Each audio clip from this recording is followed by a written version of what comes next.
Hello, everyone, and thank you for joining us today. My name is Claudia Valna, and I'm a researcher in the Terrorism and Conflict team here at RUSI. I'm pleased to be joined by three expert panelists for a webinar entitled The Rise of the Far Right, From Climate Denial to Eco-Fascism. We'll be looking at the different ways in which the far right engages with issues relating to climate change and the natural environment in different parts of the world and on different sides of the far right ideological spectrum. This event is part of a three-part research series exploring how the climate movement and environmental activism are reshaping perceptions of eco-terrorism and protest.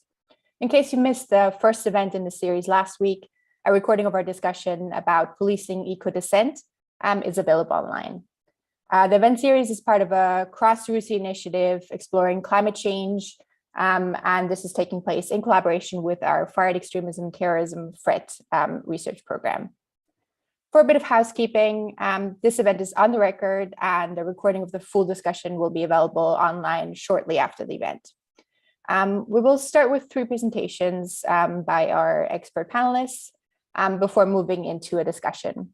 We should have quite a lot of time for Q&A, so if you have any questions for our panelists, then please submit them using the Q&A function on Zoom. You can address your questions either to a specific panelist or to the entire panel.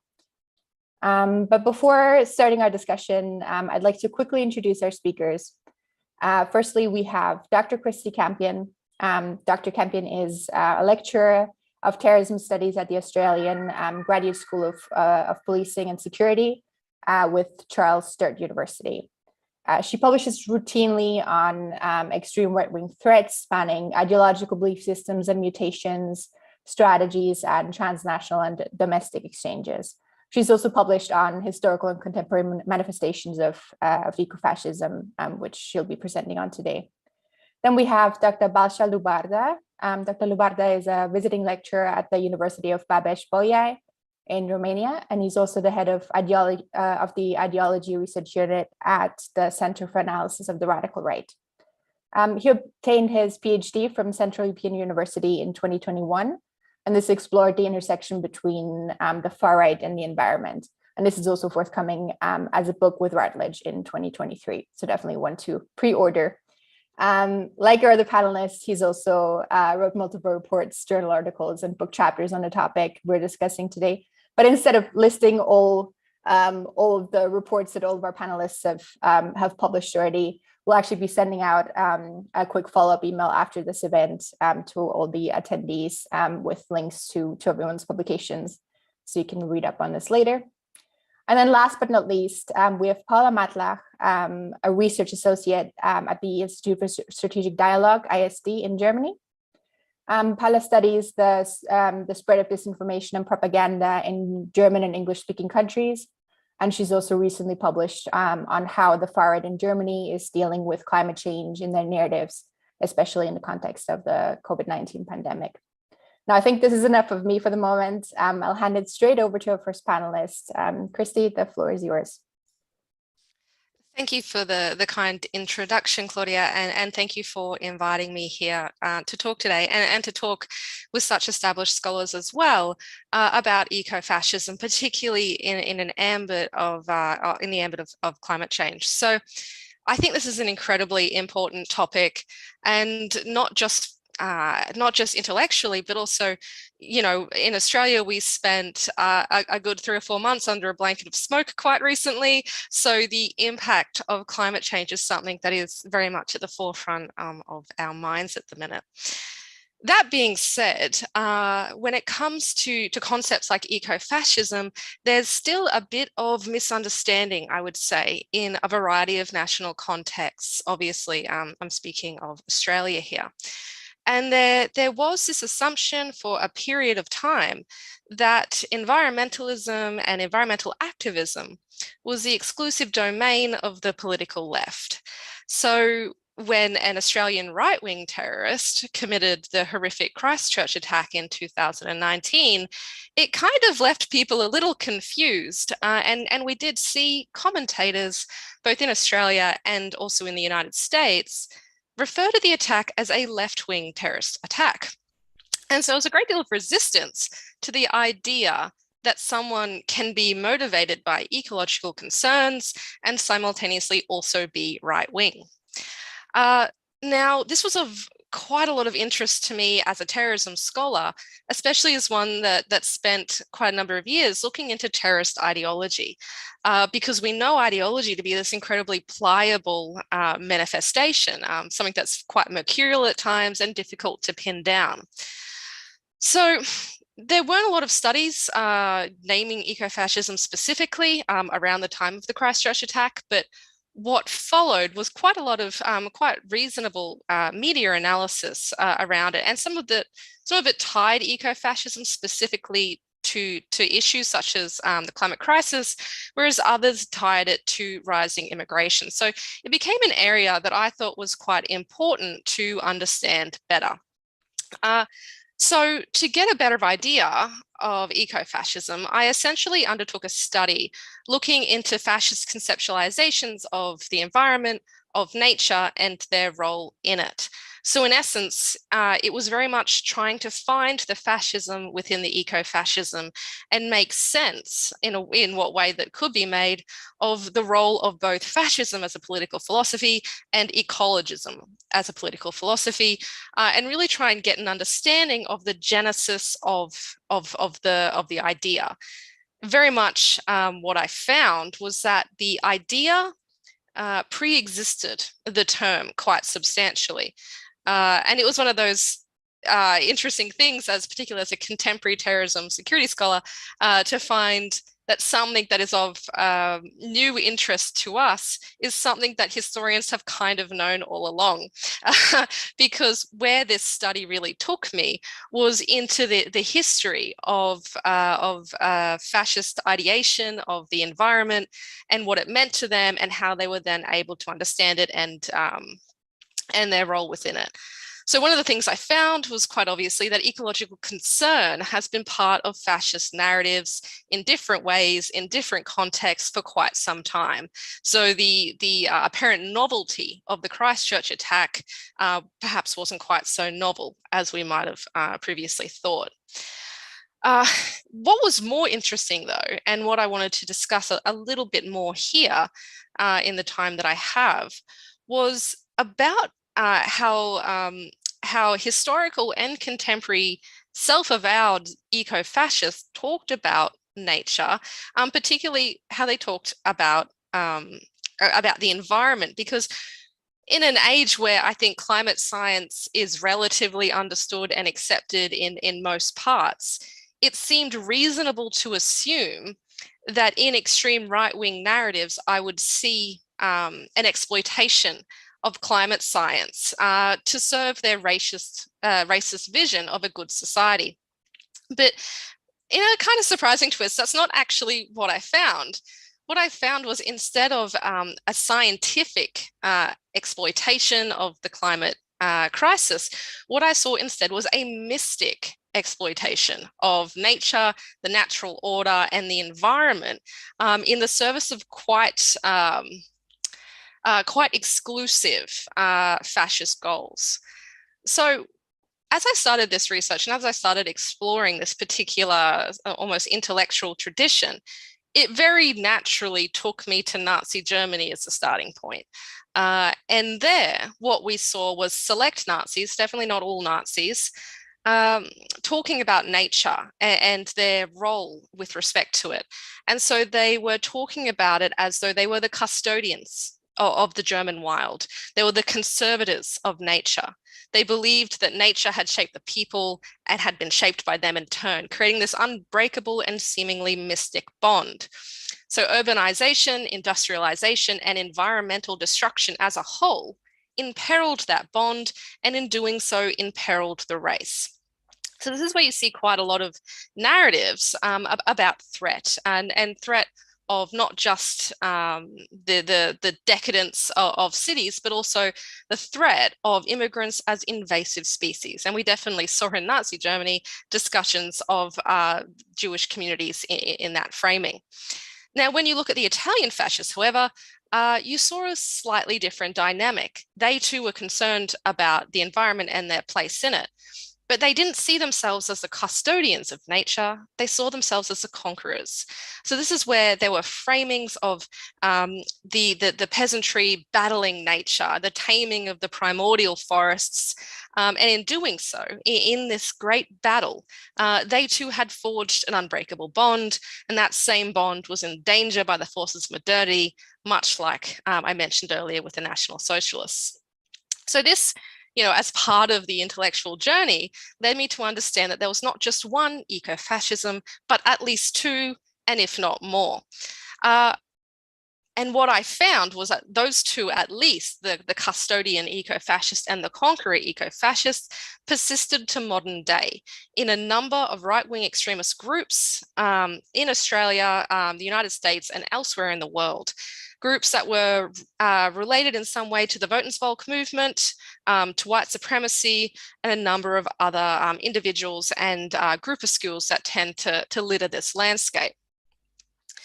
So one of the key factors that I identified with not just eco-fascist ideology, but with right-wing ideologies generally, is that they're embedded in their context, right? So we saw this during the COVID-19 pandemic, and I've published on that, but we also see it with eco-fascism. So the ideology tends to branch out and almost consume the crisis of the day and interprets it in an ideologically meaningful way, a way that helps its adherents make sense of the world around them. So in a time of climate crisis, members of the extreme right can, have, and are adapting that emergency to suit their own ideological ends. Now, with respect to the Christchurch attacker, this was quite plain and quite clear, I think, for those who were across the manifesto, which was this idea that unsustainable immigration, unsustainable human reproduction, particularly amongst ethnic minorities, was leading to the uncontrolled consumption of resources. So that opposition to immigration becomes all muddled up with that idea about the sustainability of current life, which becomes all mixed up with this idea of how society should be structured. And so when it comes to a lot of right-wing extremists, and particularly the Christchurch attacker, his solution then becomes, you have to get rid of the invasive species. You have to have a situation where you have racial segregation as part of the natural order and as a benefit to the planet, because only the native people, the so-called native people, can properly care for the environment. So what I identified with this project was almost the exploitation of theories of nature and ideas of nature and current crises, be it rapid urbanization or the climate crisis, as ways to serve what were already established goals. And those goals were quite obviously and quite typically quite racist in origin and in practice. So I'm at the end of my time, but so I'll close with just three key points that really came out of the study, which is the very obvious point. Number one, the extreme right can and do talk about the environment and nature in ideologically significant ways. Number two, that nature is often mystically imagined as part of their authentic identity and self. So climate destruction is part of this context. And when it occurs, it can be used to serve and to magnify narratives of peril. Now, why does that peril matter? That brings us to point three, which is that this sense of peril feeds into this narrative that they have about the survival of their race. And that then forms part of the justification for acts of violence against target groups, such as we saw in Christchurch, later in El Paso and Hull. But look, that's just my take on it, and I'm really interested to see what my fellow panelists have to say about this as well. Great. Thank you so much, Christy. That I think was a really good introduction to the topic that we're talking about, which I think everyone thinks they have an idea of what eco-fascism and all these talking points really means, but I think it's good to get that background. Now, just a quick reminder to our audience, please do drop your questions in the Q&A box so we can jump right into the discussion after our three presentations. Now with that, I'll pass the floor right to Basha. Thank you. Thank you, Claudia. I hope you can see my screen. I will assume that's the case. So building on Christy's excellent introduction, the title of my presentation, as you can see, is Far-Right Ecologism and Climate Change. So there's no eco-fascism in the title, as I've suggested in my previous works. I do have a little bit of a problem with eco-fascism being sort of a myopic notion, as it focuses mostly on the extreme right end of the far right spectrum, which is considerably broad. And I think that the ecological visions or ecologist variations, if you prefer, coming from the far right are quite broad, and they're derived from the broader right-wing strand, which is why I wanted to actually present the terminological debate. Of course, there's quite a lot of literature written on the subject, and I'm quoting Christy here, as Christy provided a definition, a working definition of eco-fascism. There have also been other notions that have been used in reference to this somewhat of a similar phenomena. Right-wing ecology, the book by Jonathan Olson, which sort of argues that eco-naturalism, eco-organicism, and eco-authoritarianism are these three building blocks. Far-right ecologism is my coinage, the one that was first presented in the environmental values piece in 2020, that sort of builds on this also conceptualization. However, my choice, my word choice here has to do with the exclusion of the center right. So, which is why I haven't resorted to right-wing ecology. Adding also nostalgia, autarky, spirituality, and mysticism, as Christy rightfully mentioned, and authority, of course, as being concepts which are relevant to contemporary far right's environmental agenda. There's also this green nationalism as another relatively popular term, quite often picked up not only by scholars, but also by those who are commentators. And here, in a book by Malm and the Zetkin Collective, it is unmistakable. It is quite clear that it refers to the right-wing variation, so belief in the protection of the white nation as protection of nature. Why I wanted to present this terminological dispute very shortly, of course, is that the link, the relationship between far-right ideology and climate change positioning has, of course, a lot to do with ideology. So what is it in the far-right ideology that conditions climate change positioning? I would probably say it is everything. Climate change is a complex set of issues, of course, but in our modular world, of policy proposals and policy domains, it does belong to environment as a policy domain, or environment is the main policy domain to which the climate change issue or the climate crisis can be related. Now, what is it in the far-right ideology that conditions this positioning? Pretty much everything. Three building blocks of far-right ideology: ethno-nationalism, authoritarianism, and Manichaeanism, or populism to some. All of these can be related to climate change positioning. Take, for instance, ethno-nationalism, this idea of natural particularism, of eco-bordering or ego-ecology. I'm referring to the works published on the subject, can be related to a form of climate skepticism, or through the fear of polluting outsiders. They can again be related to climate change acceptance. At the same time, Manichaeanism, this distinction between the good and the evil, the absolute moral categories, can also be used to hinder climate commitments or commitments to mitigate climate change, believing that, of course, climate change is a hoax invented by the evil elites, etc., etc. But at the same time, it can be used almost in a sort of a Manichaean battle against the doomsday, which is, I have to admit, very rarely used by the far right, or at least in my own research. Finally, authoritarianism, which was very present in the environmental movement in the 1960s and the 1970s, the fear of overpopulation, etc., etc., is nowadays less relevant, I argue, in far-right ecologism, and it's also less relevant with respect to the climate crisis or climate change. So believing that we should have an authoritarian leadership that will somehow pull us out of the situation in which we're in at the moment. So this chain of equivalences that, of course, exists, this discursive chain of equivalences, is very important to understand. The global nature of the threat is something that the far right quite often links to globalism, which is, of course, the enemy zone, which sort of explains climate change skepticism where it occurs from the far right ranks. However, building on this, what we know from the existing research is, of course, that the far right is that, first of all, climate change skepticism has to do with political ideologies,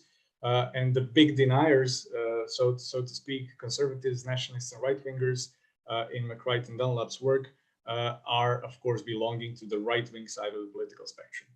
However, the research over the last couple of years has still been quite adamant that the far right is a climate skeptic ideological force.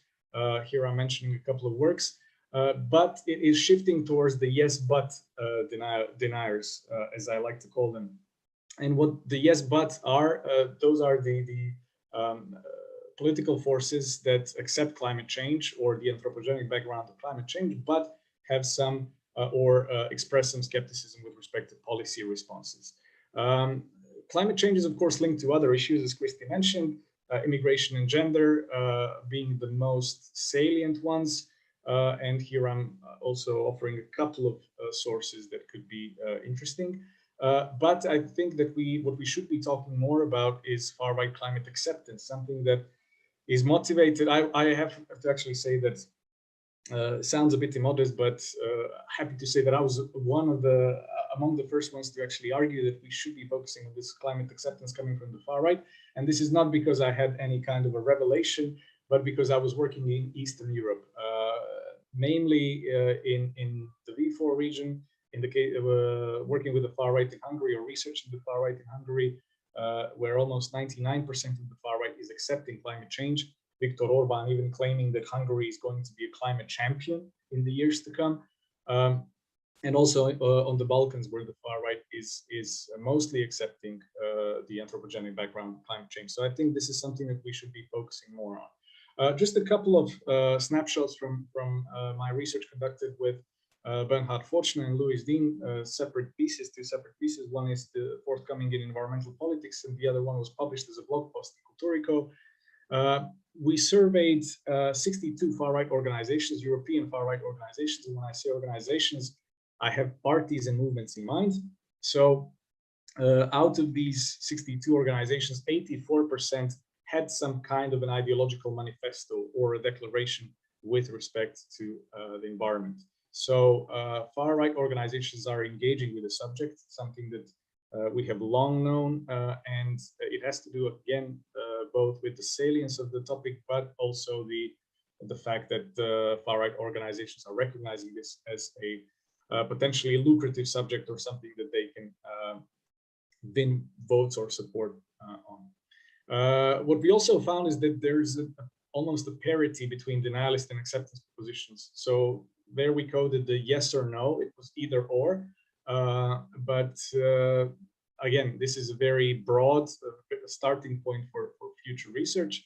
The yes but skepticism, as I said, remains central to understanding climate acceptance. So even when the far right accepts climate change, they still have a number of reservations with respect to policy responses, namely on the grounds of their economic costs, or the costs for the good people, the good and working people, to put it in that way. Our findings also show that 30% of radical right and extreme right groups do accept the existence of anthropogenic climate change.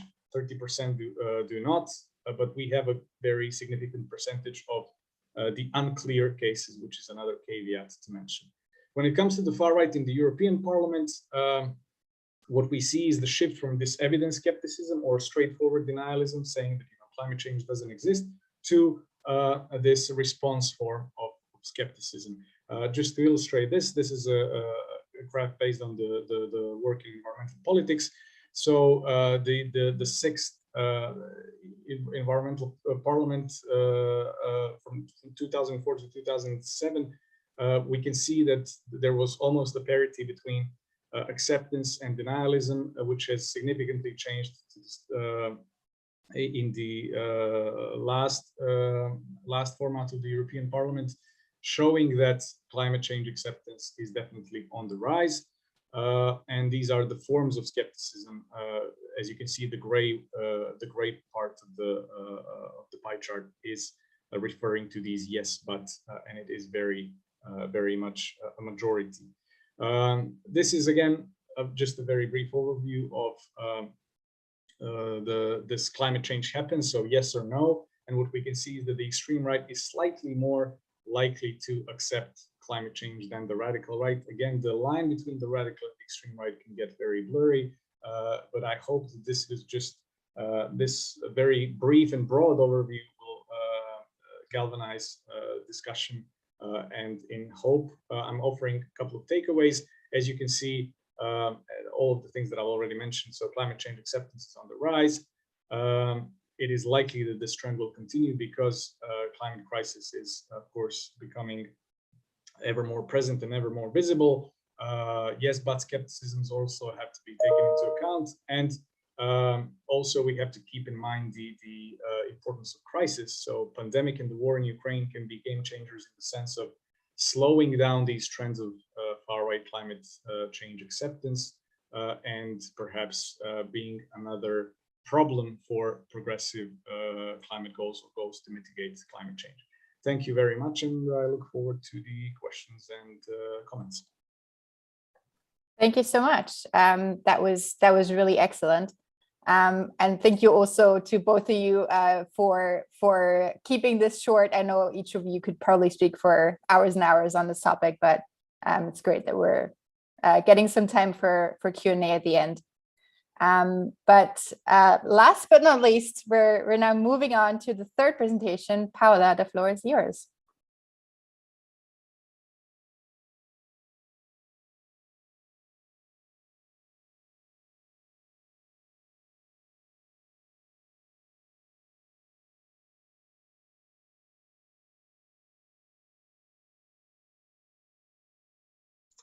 Sorry, I was struggling there for a second to unmute myself.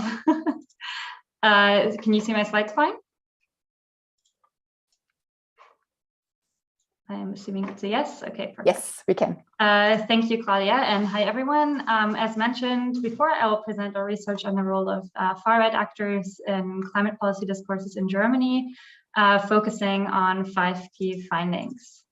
To conduct our analysis at ISD, we generally use our BEAM technology tool that helps us track and analyze the spread of extremist narratives and disinformation in a large variety of languages. The tool is the product of a partnership between ISD and our partners at Chasm Technology, the Center for the Analysis of Social Media, and currently covers large platforms such as Facebook, Twitter, YouTube, Instagram, and Telegram, as well as smaller platforms like 4chan, PeerTube, and many more other websites. What makes this capability unique for us is that it's not a black box service like most of the commercial services available to us, but rather made by our partners who can tell us exactly where the data is coming from and how it was collected. In addition to that, it gives us ISD analysts the opportunity to conduct very large-scale analysis quickly and efficiently directly through the BEAM interface without the need to set up program language. In the context of our climate work over the past few years, we've used the BEAM system for a variety of analyses, ranging from longer-term studies to ad hoc requests and short-term studies. We've also used it for daily monitoring of social media debates around specific events, such as the COP26 Climate Summit last year, where our team of analysts were observing the developments in the English language climate debate on a daily basis. And we plan to do the same this year for the COP27 Climate Summit as well. All of the findings presented here draw from the results of all of our work on climate-related content, including our quantitative studies and qualitative assessments with a specific focus on the German far right. At first, I would like to take a brief step back to consider the German far right in general, which is a broad ecosystem made up of different actors and individuals that are broadly aligned on xenophobic politics, nationalism, rejection of gender equality, and other talking points, but can and do diverge on specific topics or issues, such as, for example, the war in Ukraine. When we consider this political landscape in Germany, we have right-wing populist media outlets that serve as an alternative media ecosystem for the German far right, as well as a variety of conspiracy actors. We also have actors ranging from the radical to extreme right in terms of their understanding of democratic order. And we also have the special case of the party Alternative für Deutschland, AfD, which is in part, but not entirely, classified as right-wing extremist by the German Federal Office for the Protection of the Constitution. For a more detailed overview, I can really recommend a study done by my colleagues at ISD who've actually mapped the online ecosystem of the German far right. But the most important takeaway for this presentation is really what Balcha also mentioned earlier, that among the actors of the far right and the German far right as well, there's really not a unified perspective, which also applies to the climate debate. For our first key finding, I would like to talk about the engagement potential of climate content among right-wing actors in general, using an analysis that we conducted in the context of the German 2021 Bundestag elections. For this analysis, we collected all content published by leadership accounts of each of the parties that were present in the Bundestag at the time. And we basically collected all of their posts and their content that they published, and then filtered for climate-related content and compared that to, for example, the performance of non-climate related content. One of our key findings was that climate-related posts by the AfD were actually shared much more often than climate-related posts by other parties. You can see this on the top graph on the right-hand side. And then second, the AfD's climate-related posts were actually also much more successful in terms of engagement than posts by the AfD that were relating to any other topic.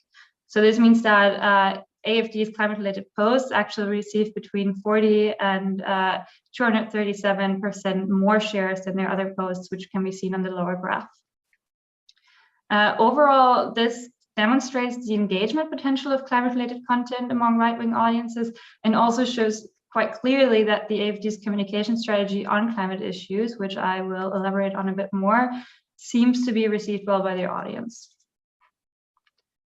Another key development in this context is the co-option of pandemic-related language in the climate policy context. For this, we actually did a study on the development of use of the climate dictatorship narrative, according to which any climate protection measures were akin to a dictatorship in the name of climate protection, and the New York climate lockdown narrative, according to which climate protection measures in Germany were aiming at or resulting in a climate lockdown, similarly to a COVID-19 lockdown. In this topic-based analysis of more than 25,000 posts over a time frame of 23 months, from January 2020, so right when the pandemic started, to November 2021, we actually found that the posts with the most engagement were all published by German far-right actors, and that in general, the narrative was very popular among right-wing actors in Germany. This is actually in line with trends that we've seen before, because such warnings against authoritarian measures and general fear-mongering is a known tactic often used to discredit opponents that is also applied regarding other issue areas such as public health, for example. This development is also an example for the merging of far-right and conspiracy networks, and shows how established far-right actors jump on emergent narratives as they arise, and then use them to gain access to newer communities such as the anti-lockdown and the creating movement in Germany. As mentioned before, the German far-right draw on an established ecosystem of alternative media outlets, and often attack the credibility of other news sources, such as, for example, Germany's public broadcasters or national daily newspapers. However, if convenient and if it fits their agenda, they still draw on findings from such mainstream media outlets. For example, in 2007, the German national daily newspaper FAZ published an opinion piece in which the author questioned the gravity of climate change and actually warned of the climate dictatorship. And then in 2021, this article was rediscovered by the right-wing extremist news outlet pinews.net, which then used the FAZ article to legitimize their own claims. This is interesting because it shows that even though they consistently attack the integrity and trustworthiness of what they consider mainstream media outlets, they still recognize the strong reputation of such media outlets among the general population, and then try to capitalize on that reputation. Another trend that we've observed is the conceptualization of climate scientists, politicians, and climate activists as enemies by far-right actors. This conceptualization of enemies is something that we've also observed in other languages and contexts such as public health, and it fits this broader trend of an anti-elite rhetoric, and which has kind of developed to include anti-academia and now anti-science rhetoric as well. And it serves as a key tool to try and silencing their opponents and really derailing the debate rather than having a constructive conversation.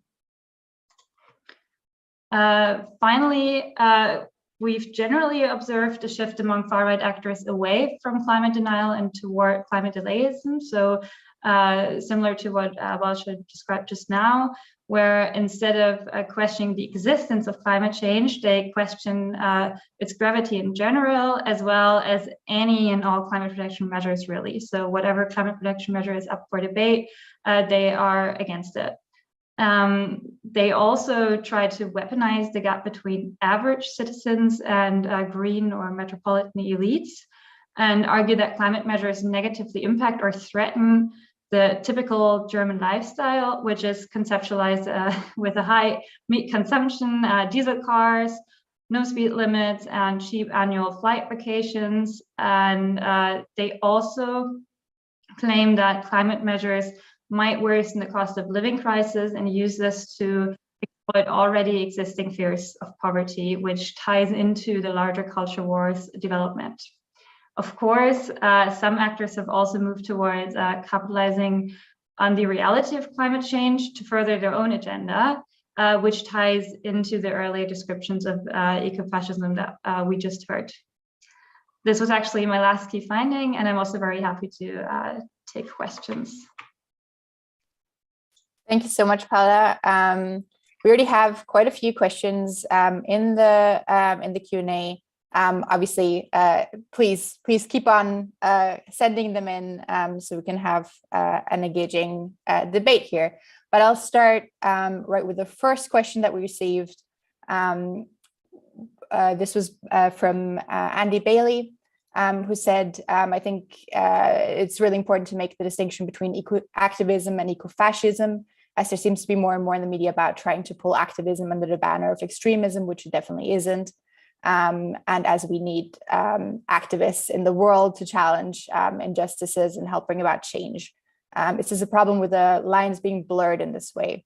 And I think maybe Christy can start with answering this, but obviously if some of the other panelists would like to chip in, then please go ahead as well. Absolutely. And look, thank you for the question. I think it's very insightful, because this is definitely one of the things that we observe, particularly in Australia as well, which is that blurring of lines between protest and extremism. And so this is more, I would say it's more hot amongst environmental activism than what it is in other areas of protest. So for example, if we have one of our recent splinters, Fireproof Australia, block a bridge, we see all this discourse in the media about how they're extremists.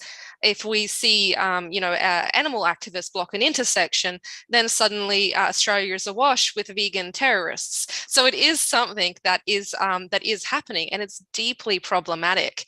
My disciplinary perspective on this may be different, I think, to that of my colleagues here. But one of the ways that we like to frame this is that you can divide between the activists and the extremists in two ways, and I see those two ways as complementary.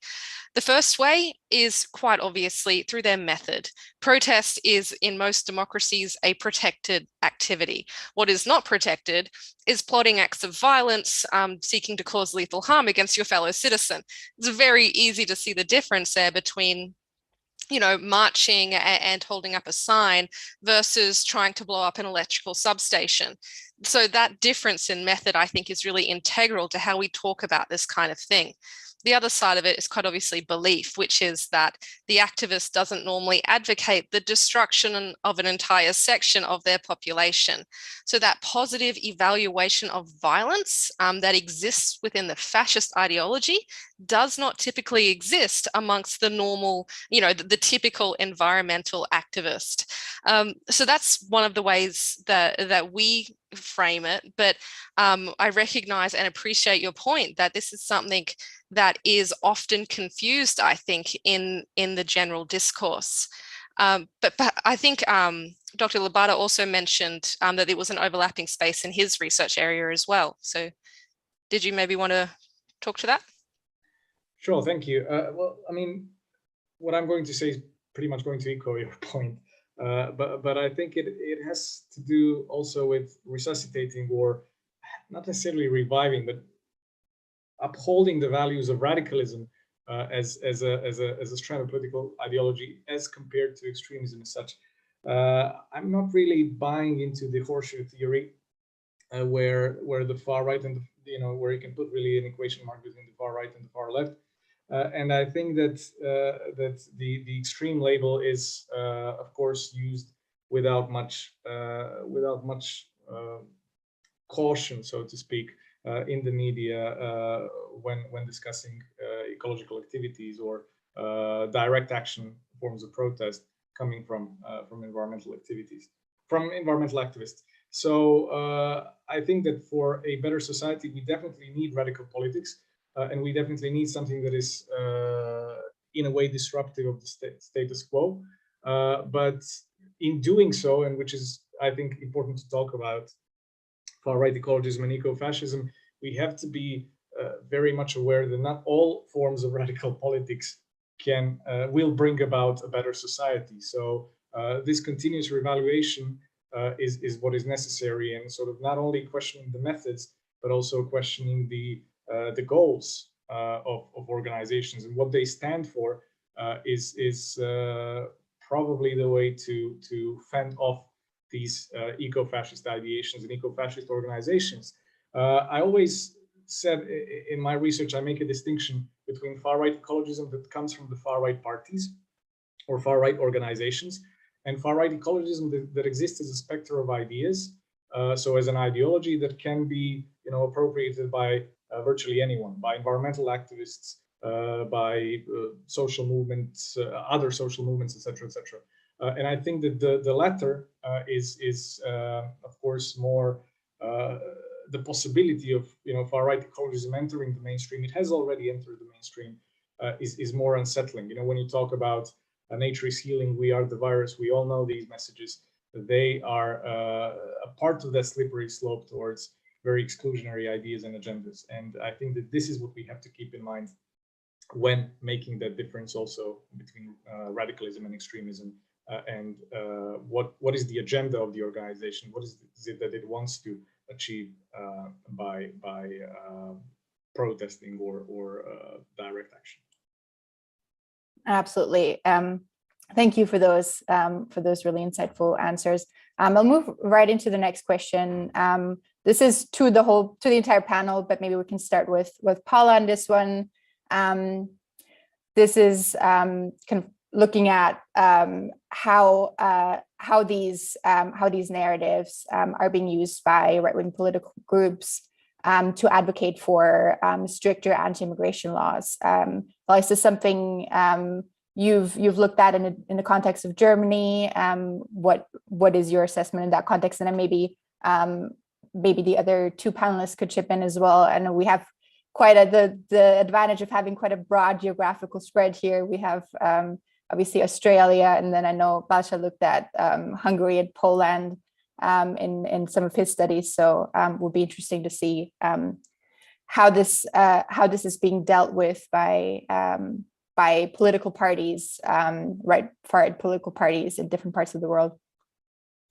Yes, thank you. We've definitely seen this line of thinking in far-right political parties, especially extremist parties in Germany that are still small. I think as you move into the right-wing spectrum a bit more, it becomes a little bit less obvious. We've definitely seen other nationalist tendencies, especially when it comes to the question who's at fault for climate change, where very often we see arguments, centered around overpopulation or trying to shift blame or responsibility toward countries that have a very high population. So those things we have definitely seen more in the mainstream as well. Coupled with arguments around renewables, or for example, the especially coal power plants that are still being built in some parts of the world simply because often there are no alternatives. And this is something that's definitely been exploited as well in this context. Anyone else? Look, just a brief comment. In the Australian context, this is very similar to what Paola just described. While I don't focus on political parties that are registered, I focus on sort of subcultural organizations. But they, one of the things I would say is that they're very quick to adopt whatever position they can, so long as it allows them to justify closing borders on the one hand, and further mass deporting of select communities on the other hand.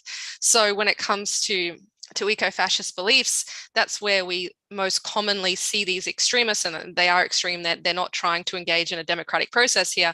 That's where we see them advocate the removal, forcibly or otherwise, of everyone that doesn't fit their narrow conceptualization of the model citizen. So that's really interesting in Australia, of course, because the broad majority of people are not native, and yet we still see this discussion around nativity as being one of the essential criterion for citizenship. So something like climate change is just another thing that they appear to be able to adapt and exploit in order to achieve what they really want to achieve.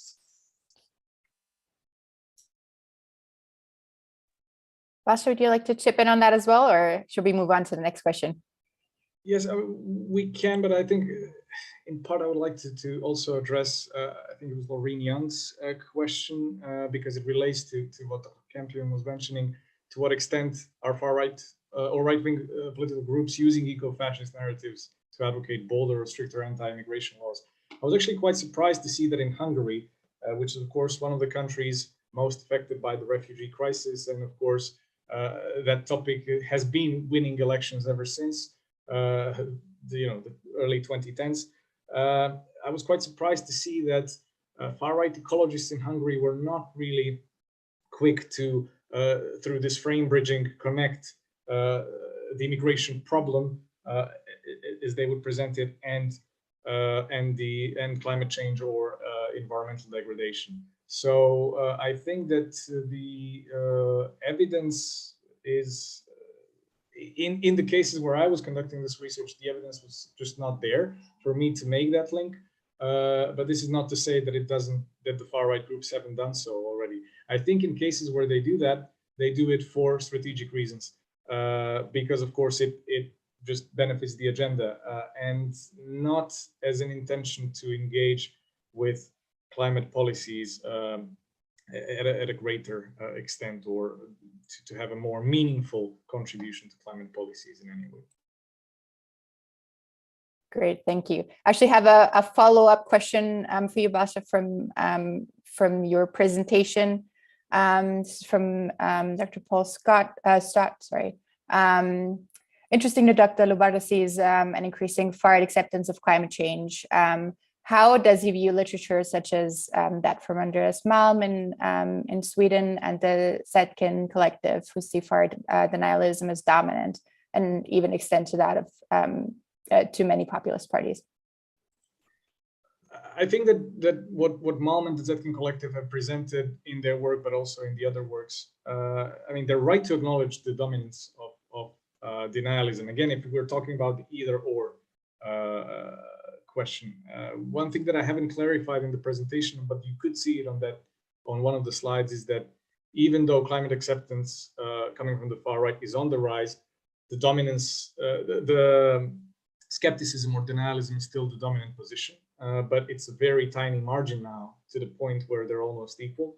And I think that my emphasis on acceptance, this is something that I'd like to clarify, my emphasis on acceptance has more to do with the current trends, because I think that if we want to really address the problem of eco-fascism or far-right ecologism, we have to think about counter-communication strategies. And I think that if we focus, if we use, to put it in that way, if we're going to use Malmen the Zetkin Collective's book as a manual with respect to how to, for instance, talk to far-right parties in Hungary on the issue, I think we would be making a mistake there. But again, this is not to say that, of course, climate skepticism is non-existing or that it's not present in the cases where Malmen the Zetkin Collective were founded, of course. So it is sort of an yes, but answer from my end as well. Sure, thank you. Another one for the entire panel. This just came in. Has there been any research on the rise of far-right climate denial outside of the Western context? I don't know if any of you have actively looked at case studies outside of the Western context, but yeah, who would like to start with this one? Might be a bit difficult. Look, this is a historical anecdote, so perhaps probably not really the answer that the audience wants here. But one of the most, I would argue, one of the most influential of eco-fascists was a woman called Savitri Devi, who was essentially a Hindu Norticist slash National Socialist slash many things. And so she spent a great deal of time in India. And you can really see in her writings how much she was sort of adopting and exploiting from the Indian context in order to justify her existing positions. So she would be the primary example, but again, it is quite a historical example as well. Great. Anyone else, or should I move on to the next question? I just pasted a link to the chat. I hope it is visible by everyone. The book, which was published in, says it's published in June 2014, but I think it was a bit earlier. I'm probably a mistake on mine.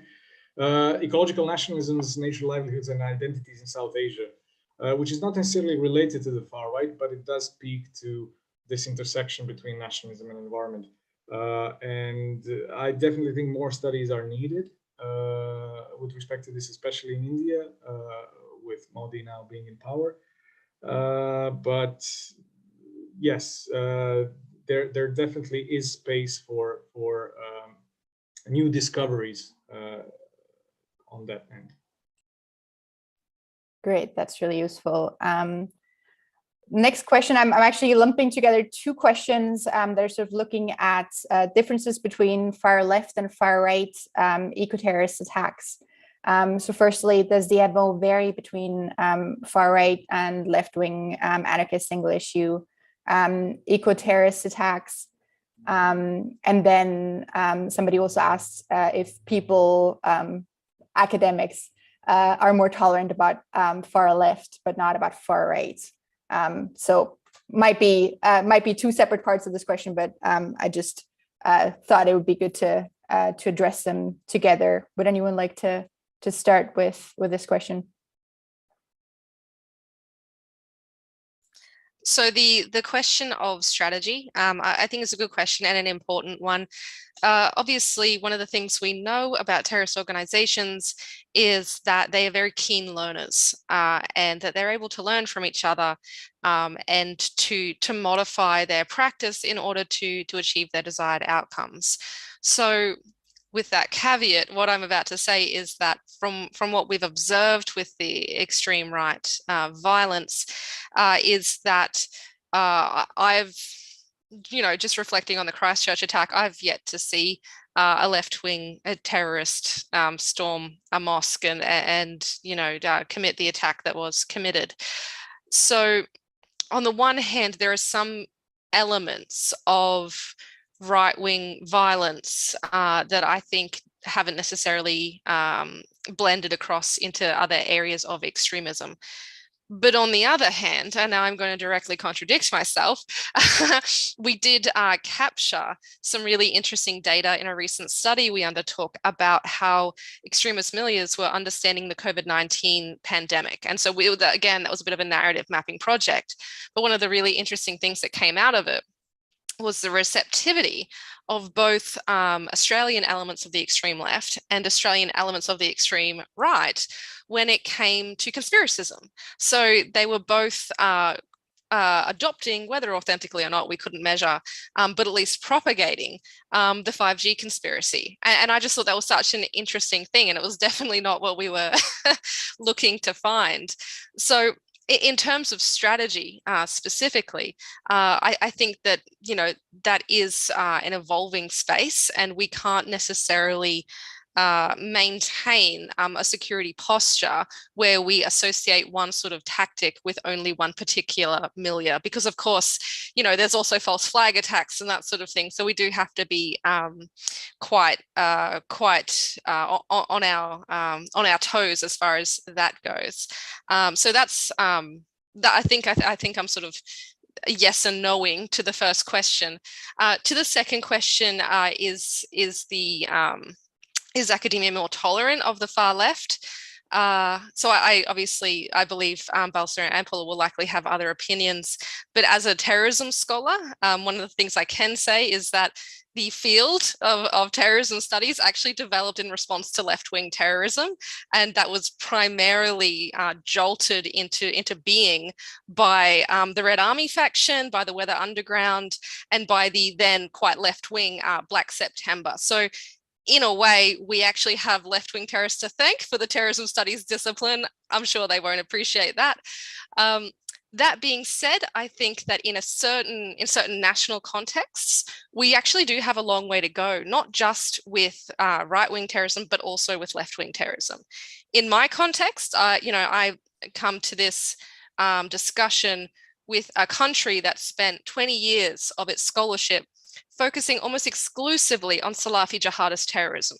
So when Christchurch happens, suddenly, where are all of our extreme right-wing scholars? We didn't have many. And I can say that the exact same thing currently exists when it comes to the extreme left as well. So I think there's always room for more research in that respect. Great. I realize we're sort of running out of time here. I don't think we'll get through all the questions, but I'll just pose one last question from the audience, and then whoever would like to jump on that first, please go ahead. So the Nazi Party was reportedly among the first political parties in history to champion renewable energy. Are there examples of modern day right-wing political parties adopting the same line? Who would like to start with this? Paula? Oh, sorry. Well, I can definitely say that the AfD, for example, are at times in favor of expanding renewable energy in Germany, but then when it comes to actually implementing things and setting up, wind farms or other, solar panels, whatever, then they are suddenly against it when it's happening like right where they live.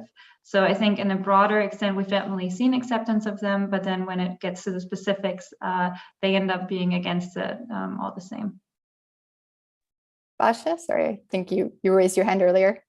Yes, if I may actually promote an event here that it's about to start in 2 hours. Peter Staudenmayer, a historian who is also one of the co-authors of one of the first books on Eco-Fascism, together with Janet Biel in 1995, has written extensively about the links between, of course, the Nazi Party on one end and the contemporary far-right parties and their policy stances on the other.